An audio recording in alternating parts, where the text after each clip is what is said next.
श्रेष्ठता का क्या अर्थ है? श्रेष्ठता का अर्थ है दूसरों से अधिक ज्ञान प्राप्त करना। अर्थात मूल्य इस बात का नहीं कि स्वयं कितना ज्ञान प्राप्त किया, मूल्य इस बात का है कि प्राप्त किया हुआ ज्ञान अन्य लोगों से कितना अधिक है। अर्थात श्रेष्ठता की इच्छा ज्ञान प्राप्ति को भी एक स्पर्धा बना देती है। और स्पर्धा में विजय अंतिम कब होती है?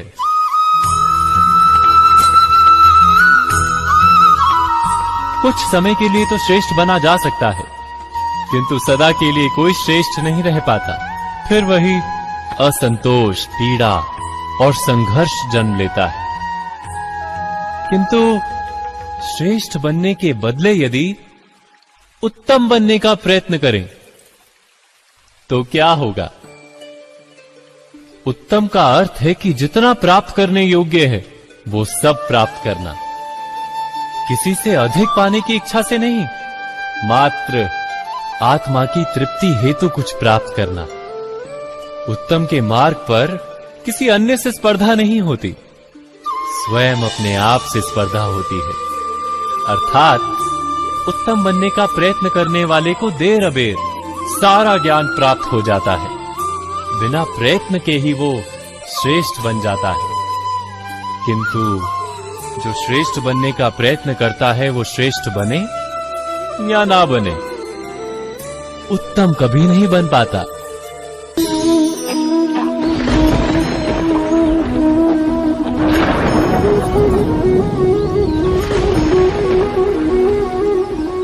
सपनों और पूर्वाभासों के आधार पर हम भविष्य के सुख दुख की कल्पना करते हैं। भविष्य के दुख का कारण दूर करने के लिए हम आज योजना बनाते हैं। किंतु कल के संकट को आज निर्मूल करने से हमें लाभ मिलता है या हानि पहुंचती है, ये प्रश्न हम कभी नहीं करते। सत्य तो ये है कि संकट और उसका निवारण साथ जनते हैं, व्यक्ति के लिए भी और सृष्टि के लिए भी। नहीं, आप अपने भूतकाल का स्मरण कीजिए, इतिहास को देखिए, आप तुरंत ही ये जान पाएंगे कि जब जब संकट आता है तब तब उसका निवारण करने वाली शक्ति भी जन्म लेती है। यही तो जगत का चलन है। वस्तुतः संकट ही शक्ति के जन्म का कारण है। प्रत्येक व्यक्ति जब संकट से निकलता है तो एक पद आगे बढ़ा होता है, अधिक चमकता है, आत्मविश्वास से अधिक भरा होता है, न केवल अपने लिए अपितु विश्व के लिए भी। क्या ये सत्य नहीं? वास्तव में संकट का जन्म है एक अवसर का जन्म, अपने आप को बदलने का अवसर, अपने विचारों को ऊंचाई पर करने का अवसर, अपनी आत्मा को बलवान और ज्ञान मंडित बनाने का अवसर। जो ये कर पाता है उसे कोई संकट नहीं होता, किंतु जो ये नहीं कर पाता वो तो स्वयं एक संकट है विश्व के लिए। विचार कीजिए।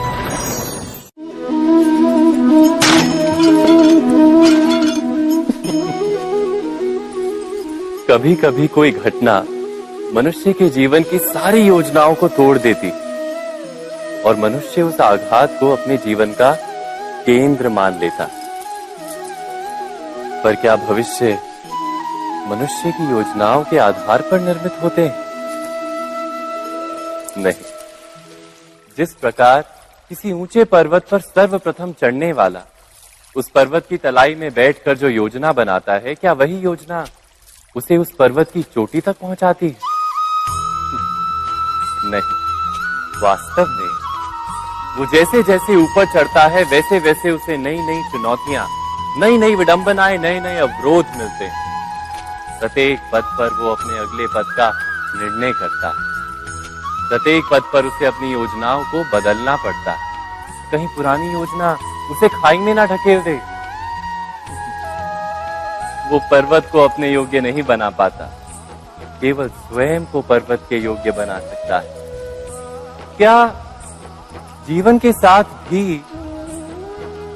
ऐसा ही नहीं? जब मनुष्य जीवन में किसी एक चुनौती को, एक अवरोध को अपने जीवन का केंद्र मान लेता है, अपने जीवन की गति को ही रोक देता है, तो वो अपने जीवन में सफल नहीं बन पाता और ना ही सुख और शांति प्राप्त कर पाता।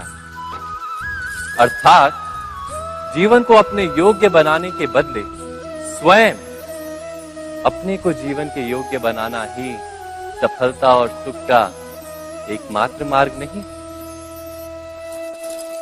स्वयं विचार कीजिए।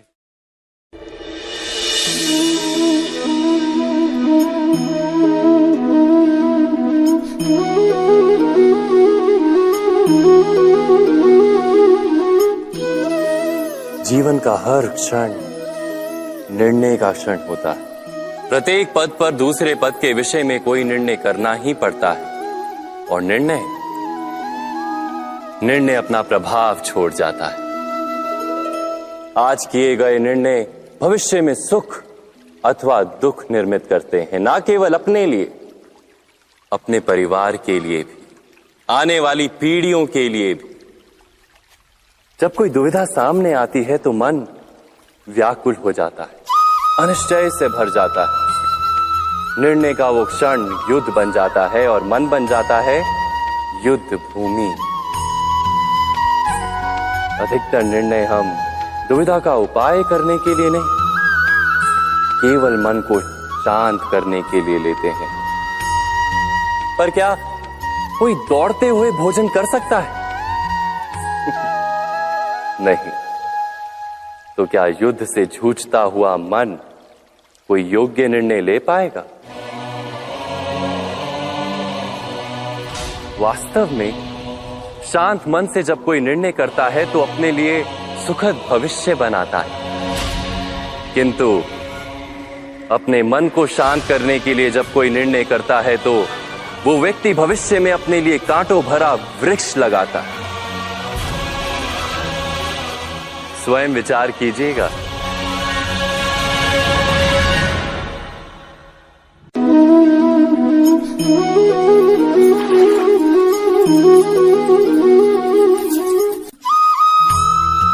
जीवन में आने वाले संघर्षों के लिए जब मनुष्य स्वयं को योग्य नहीं मानता, जब उसे अपने ही बल पर विश्वास नहीं रहता, तब वो सद्गुणों को त्याग कर दुर्गुणों को अपनाता है। वस्तुतः मनुष्य के जीवन में दुर्जनता जन्म ही तब लेती है जब उसके अंतर में आत्मविश्वास नहीं होता। आत्मविश्वास ही अच्छाई को धारण करता है। ये आत्मविश्वास है क्या?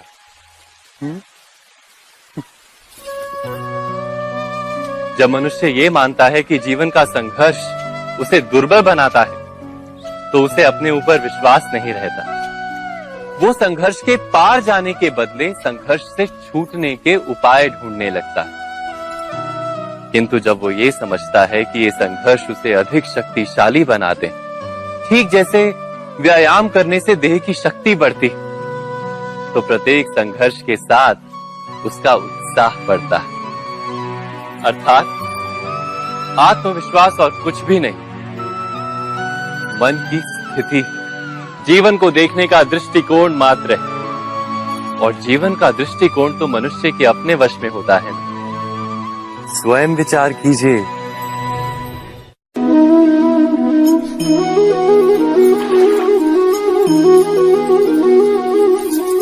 पिता सदा ही अपने संतान के सुख की कामना करते हैं, उनके भविष्य की चिंता करते रहते हैं। इसी कारणवश सदा ही अपने संतानों के भविष्य का मार्ग स्वयं निश्चित करने का प्रयत्न करते रहते हैं। जिस मार्ग पर पिता स्वयं चला है, जिस मार्ग के कंकर पत्थर को स्वयं देखा है, मार्ग की छाया, मार्ग की धूप को स्वयं जाना है, उसी मार्ग पर उसका पुत्र भी चले, यही इच्छा रहती है हर पिता की। निसंदेह उत्तम भावना है ये। किंतु 3 प्रश्नों के ऊपर विचार करना हम भूल ही जाते हैं। कौन से प्रश्न? प्रथम प्रश्न, क्या समय के साथ प्रत्येक मार्ग बदल नहीं जाते? क्या समय सदा ही नई चुनौतियों को लेकर नहीं आता? तो फिर बीते हुए समय के अनुभव नई पीढ़ी को किस प्रकार लाभ दे सकते हैं? दूसरा प्रश्न, क्या प्रत्येक संतान अपने माता पिता की छवि होता है? हाँ, संतानों को संस्कार तो अवश्य माता पिता देते हैं, किंतु भीतर की क्षमता तो ईश्वर देते हैं।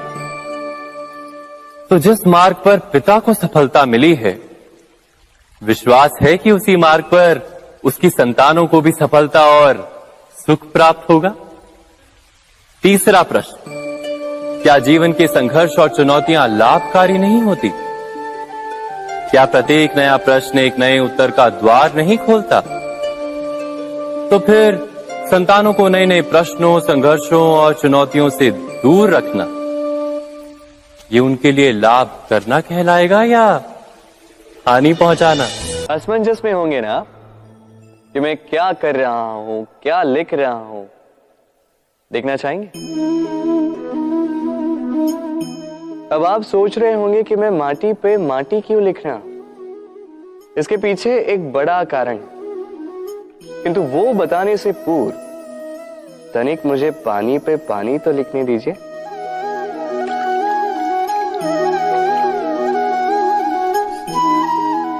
क्या हुआ? जो मैंने लिखा वो दिखाई क्यों नहीं दे रहा? तो ये रहा आपके पहले प्रश्न का उत्तर। माटी पर माटी लिखना कितना सरल है, उतना ही कठिन है पानी पर पानी लिखना। संबंध भी कुछ इसी प्रकार होते हैं। बनाते समय माटी पर लिखने जितने सरल और निभाते समय पानी पर लिखने जितने कठिन। अब प्रश्न ये उठता है कि पानी पे लिखा कैसे जाए।